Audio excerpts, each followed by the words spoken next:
দর্শক আসসালামু আলাইকুম, সবাইকে ঈদ মোবারক। কুল্লু আম ও আন্তুম বিখের।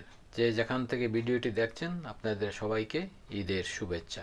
প্রশ্ন: মুসলিমরা কেন একই তারিখে ঈদ উদযাপন করতে পারেন না? প্রখ্যাত ইসলামী চিন্তাবিদ উস্তাদ জাভেদ আহমেদ গামদি সাহেবকে এই একই প্রশ্ন করা হয়েছিল। জবাবে তিনি যা বলেছিলেন সে প্রেক্ষিতে এই ভিডিও উপস্থাপনা। আধুনিক জ্যোতির্বিদ্যার বিজ্ঞানীরা গ্রহ নক্ষত্র ও চন্দ্র সূর্যের গতিপথ জানতে পারেন, তাই তারা চাঁদে রকেট পাঠাতে সক্ষম হয়েছেন। তা না হলে রকেট একদিকে যেত আর চাঁদ আরেক দিকে থাকতো। ঈদ উদযাপনে চন্দ্রপুঞ্জিকা নির্ধারণের দায়িত্ব আলেম উলেমাদের নয়, এটি অ্যাস্ট্রোনমি বা জ্যোতির্বিদ্যা বিজ্ঞানীদের কাজ। মুসলিম বিশ্বের দায়িত্বশীলরা এই বিষয়টি বুঝতে না পারার কারণেই এই সমস্যা। সারা বিশ্বের অন্যান্য ধর্মীয় গোষ্ঠীর মানুষ যেমন একসাথে তাদের ধর্মীয় উৎসবের দিবস পালন করতে পারে, বিশ্বজুড়ে মুসলিমরা কেন তা পারে না?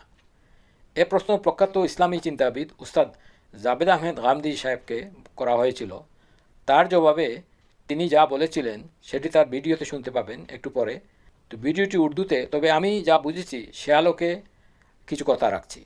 গামদি সাহেবের কথার আলোকে আমি এভাবে বলতে পারি যে, কামারের কাজ কি কুমারের সাজে?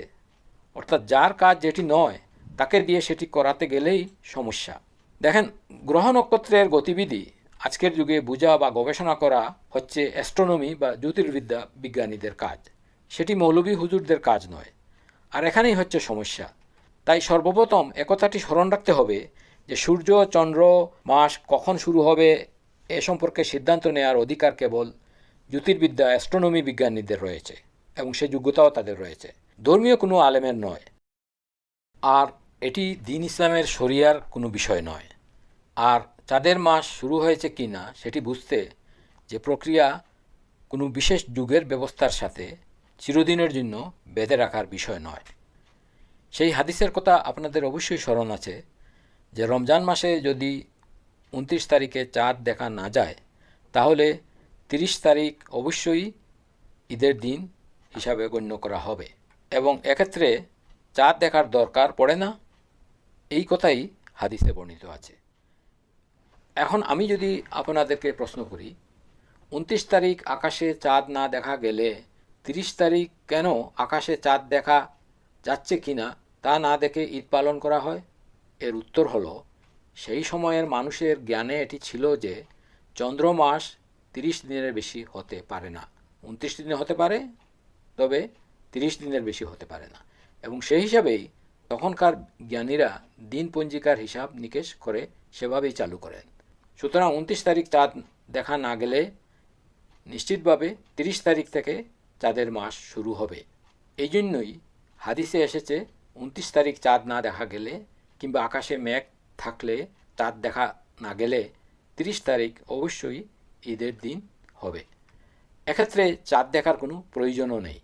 কিন্তু সময়ের পরিবর্তনে মানব সভ্যতা আজ বিজ্ঞানের অগ্রগতির ফলে যেথায় পৌঁছেছে, সেখানে বিশেষ করে গ্রহ নক্ষত্রের গতিবিধি আমরা মহাকাশ বিজ্ঞানীদের গবেষণার মাধ্যমেই জানতে পারি, এবং তাদের গবেষণার মাধ্যমেই চাঁদের গতিপথ সম্পর্কে খুব সহজেই অবগত হতে পারি। রাসূল সাল্লাল্লাহু আলাইহি ওয়াসাল্লামের সময় বিজ্ঞানের অগ্রগতি ছিল না, তাই তাদেরকে তৎকালীন সময়ের প্রচলিত ব্যবস্থার উপর নির্ভর করতে হয়েছে। রাসূল সাল্লাল্লাহু আলাইহি ওয়াসাল্লাম চাঁদের মাস 29 তারিখ কিনা সেটা শিওর হওয়ার জন্যই চাঁদকে দেখতে বলেছিলেন। তাই আজ আমাদেরকে তখনকার যুগের চাঁদ দেখার পদ্ধতির পরিবর্তে আধুনিক বিজ্ঞানকে দিয়ে চাঁদের মাস ধার্য করতে হবে, এবং সে দায়িত্ব দয়া করে আমাদের আলেম উলেমাদেরকে ছেড়ে দিতে হবে। আমরা ভদ্রভাবে সম্মানের সহিত তাদেরকে অনুরোধ করব, তাহলে চাঁদ দেখার বিতর্কের অবসান হবে এবং ঈদের দিন কখন হবে আগে থেকেই জানতে পারবে, এবং মুসলিম উম্মাহ একসাথে ঈদ পালন করতে পারবে। ঈদ কবে হবে তা না জানার কারণে মুসলিমরা পশ্চিমা বিশ্বে ঈদের দিনেও কাজ করতে হয়, যেহেতু আগে থেকে ছুটি নিতে পারে না। স্কুল কলেজে পরীক্ষার দিন পরিবর্তনের অনুরোধ করতে পারে না মুসলিম ছাত্ররা। এসব নানা সমস্যা আছে। আরেকটি বিষয় খেয়াল রাখতে হবে, রাসূল সাল্লাল্লাহু আলাইহি ওয়াসাল্লামের যুগে জ্যোতির্বিদ্যা বা অ্যাস্ট্রোনমি বলে কিছু ছিল না। যেটা ছিল সেটি হচ্ছে অ্যাস্ট্রোলজি বা জ্যোতিষশাস্ত্র আর এই অ্যাস্ট্রোনমি আর অ্যাস্ট্রোলজির মাঝে তফাৎ অনেক। আমাদের ধর্মীয় নেতারা সেটি বুঝতে চান না বলেই চাঁদ দেখার হাদিসের আক্ষরিক অর্থ নিয়ে বিতর্ক করেন।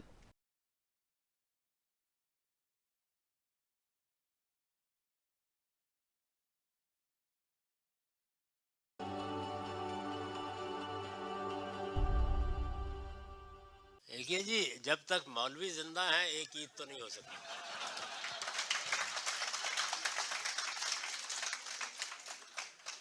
इसका कोई फार्मूला मैं अभी तक इजाद नहीं कर सका। पहले मैं रोयत हलाल के बारे में जो दूसरा सवाल अर्ज कर दूं कि ये बात के सूरज कब तुलू होना है, फजर कब होनी है, जोहर कब होनी है, ये बात के कमरी महीना कब शुरू होना है, शमसी कैलेंडर क्या है, इसका मजहब से कोई ताल्लुक नहीं। ये उलमा का, मजहबी लोगों का फैसला करने का काम ही नहीं है सिरे से। ये इल्म फलकियात के माहिरीन का काम। यानी पहली पहली बुनियादी बात ये समझ लीजिए, इसका मजहबी उलमा से कोई ताल्लुक नहीं। कमरी महीना कैसे तय किया जाता था, मुझे ये बताइए कि जब 30 दिन पूरे हो जाएं तो फिर आप चांद देखते हैं? मैं पूछता हूँ क्यों नहीं देखते? अगर चांद देखे बगैर नहीं फैसला हो सकता तो 30 तारीख को चांद क्यों नहीं देखते? उसकी वजह क्या है? उसकी वजह यह है कि उस जमाने के इल्म में भी ये बात एस्टेब्लिश हो चुकी थी कि कमरी महीना 30 दिन से ज्यादा का नहीं हो सकता। यानी तजुर्बे और मुशाहिदे की बुनियाद पर फलकियात के इल्म में ये बात तय हो चुकी थी। ये उस जमाने में भी हर शख्स को मालूम हो चुका था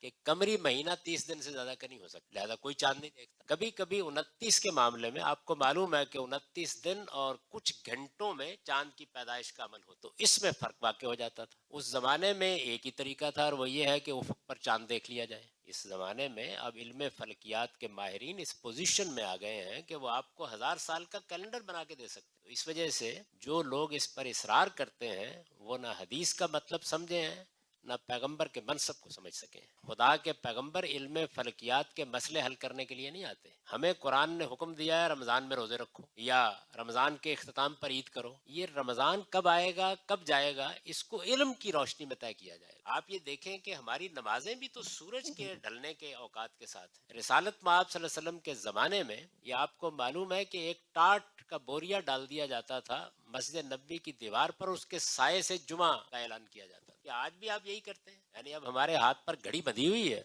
हम देखते हैं, नमाज भी पढ़ते हैं, फजर की नमाज कमरे में पढ़ रहे होते हैं, इशा की नमाज कमरे में पढ़ रहे होते हैं। कौन सूरज देखने के लिए जाता है? ये कामयाबी इल्म ने हासिल की है। यानी एक ऐसी मशीन इजाद कर दी है जो औकात के बारे में मुझे बता देती है। बिल्कुल यही सूरत हाल चांद के बारे में भी हो चुकी है। इसलिए मेरी गुजारिश ये है कि मौलवी हजरात के पास अदब के साथ जाइए और उनसे कहिए कि इस चीज़ का आपसे कोई ताल्लुक नहीं है, ये इल्म फलकियात का मसला है, इसको साइंसदानों को तय करने दीजिए और उसके बाद इसको साइंसदानों के हवाले कर दीजिए। मैंने कई जगह ये वाकया सुनाया है कि गुलाम इसहाक खान साहब जब पाकिस्तान के सदर थे तो उन्होंने मुझे रोयत हलाल कमेटी में नामजद कर दिया। तो मैंने कोई 2 दिन के तवक्कुफ के बाद उनको ख़त लिखा कि मैंने बहुत गौर करके ये जानने की कोशिश की है कि मेरे अंदर वो क्या ज़ायद सलाहियत है चांद देखने के लिए, तो मैं उसको दरियाफ्त नहीं कर सका, इसलिए माजरत का। ये मेरा या किसी दीन के आलिम का काम ही नहीं है, हकीकत ये साइंसदानों का काम है। तो पहली चीज़ जो मैं अर्ज़ करता हूँ वो ये है, जब तक आप देखिए, हमेशा याद रखिए कि अगर एक मसले का ताल्लुक डॉक्टर से है और आप उसको डॉक्टर के सुपुर्द नहीं करेंगे तो फिर आप सारी ज़िंदगी आमिलों के धक्के खाएं। इस मसले का ताल्लुक उलमा से नहीं है, इसलिए अदब के साथ, मैं ये नहीं कहता कि आप ज़बरदस्ती छीन लें, अदब के साथ उनसे कहें कि आप कोई और काम कर लें, तो ये मसला हल हो जाएगा।